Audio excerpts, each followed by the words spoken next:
Hello students, welcome back to the channel biology with Poonam Lukhadia. I hope आप सब लोग बहुत अच्छे से होंगे और आप लोगों की पढ़ाई भी बहुत अच्छे से चल रही होगी। आज इस वीडियो में हम डिजीज पढ़ेंगे जो कि हेलमिंथोस्पोरा फ्यूजेरियम के द्वारा कॉज की जाती है। तो इस वीडियो में हम देखेंगे कि कौन कौन सी स्पीसीज किस होस्ट पे कौन सी डिजीज कॉज करती है।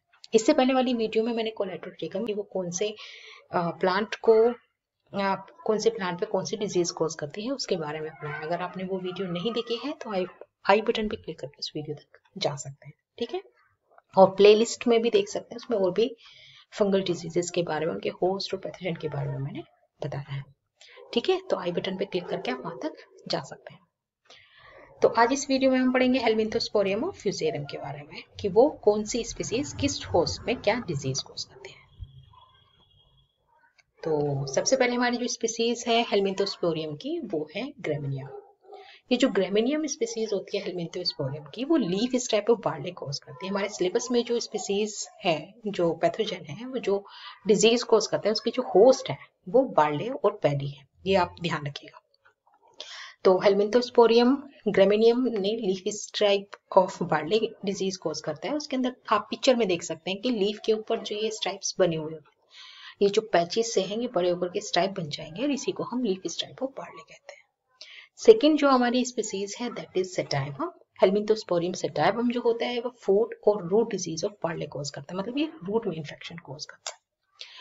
थर्ड स्पीसीज इज टेरेस, है ना, हेलमिंथोस्पोरियम टेरेस, जो कि net blotch of barley cause करती है। जो नेट ब्लॉच जो डिजीज है उसमें क्या होता है कि जैसे लीफ के ऊपर आप ये पैचेस देख रहे हैं, बहुत बड़े बड़े हो जाते हैं, तो उसके अंदर है ना, वो लीव जो होती है वो कटी कटी सी नजर आती है, उसमें नेट लाइक स्ट्रक्चर बन जाती है। इसी को हम नेट ब्लॉच ऑफ बार्ले कहते हैं, अगर ये बार्ले के पौधे पे लगे। नेक्स्ट स्पीसीज है सिग्मोइडियम। ये हेलमिंथोस्पोरियम सिग्मोइडियम जो होती है स्टेम रोट ऑफ पेडी करती है, पेडी की जो स्टेम होती है उसको खराब कर देती है। नेक्स्ट जो हमारा पैथोजन है दैट इज हेलमिंथोस्पोरियम ओराइसी।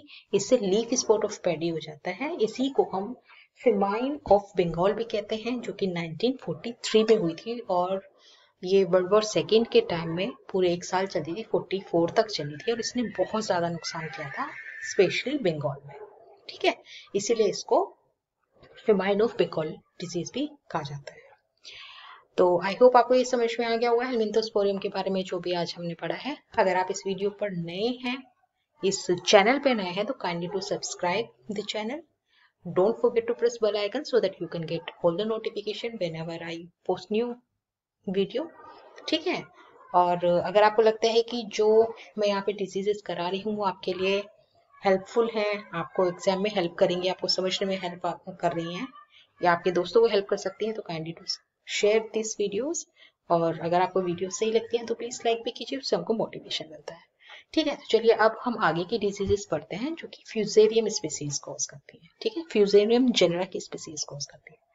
बेटा जो फ्यूजेरियम जेनरा की जो स्पीसीज होती हैं वो जो डिजीज कॉज करती है वो मेनली 3 तरीके की होती है। Number 1 damping off, root rot और विल्टिंग, ठीक है।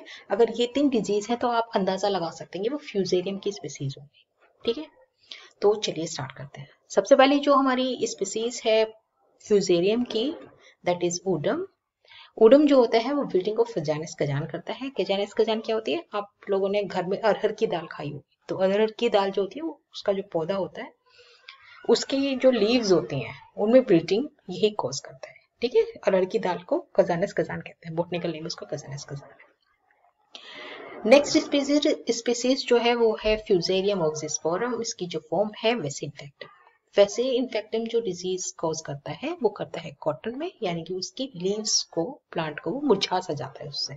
अगर ऐसे इन्फेक्शन आ जाए तो उसको बोलते हैं wilting of the cotton. Next is fusarium oxysporum की फॉर्म क्यूबेंस। एक जो क्यूबेंस है ये बनाना का जो स्टेम होता है उसमें डिजीज कॉज करते हैं, जिसको कि हम पनामा डिजीज ऑफ बनाना कहते हैं। उसमें क्या होता है कि इसकी रूट जो होती है, उसका जो रूट से इन्फेक्शन जाता है उसकी स्टेम को वो डार्क ब्राउन कलर का कर देता है। आप पिक्चर में देख सकते हैं ऐसा हो जाता है, जिसकी वजह से लीव्स भी खराब हो जाते हैं, उससे फ्रूट भी खराब हो जाता है।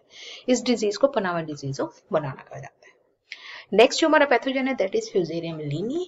ये फ्लेक्स के प्लांट में विल्टिंग कॉज करता है, इसीलिए इसको फ्लेक्स ऑफ विल्टिंग भी कहते हैं। Next is fusarium solani. Solani यानी कि कहाँ पे डिजीज कॉज करेगा, पोटैटो पे, ठीक है, wilting of the potato.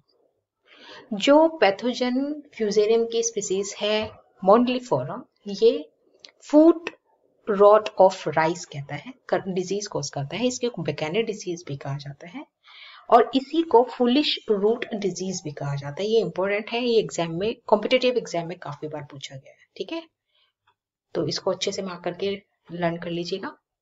Next is fusarium ग्रेमिनियम।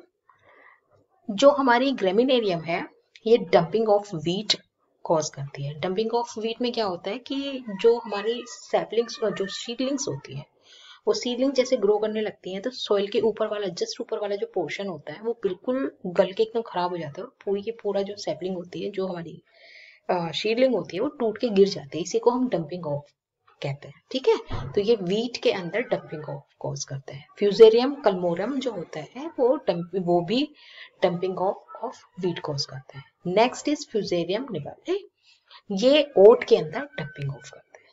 ठीक है, तो आई होप हेलमिंथोस्पोरियम और फ्यूजेरियम की स्पीसीज से जो डिजीजेस होती हैं, किस किस होस्ट के अंदर कौन सी डिजीज होती है, आपको अच्छे से समझ में आ गया होगा। नहीं समझ में आया तो आप मुझे कमेंट बॉक्स में अपना क्वेश्चन लिख के भेज सकते हैं, मैं उसको आंसर करने की पूरी कोशिश करूंगी।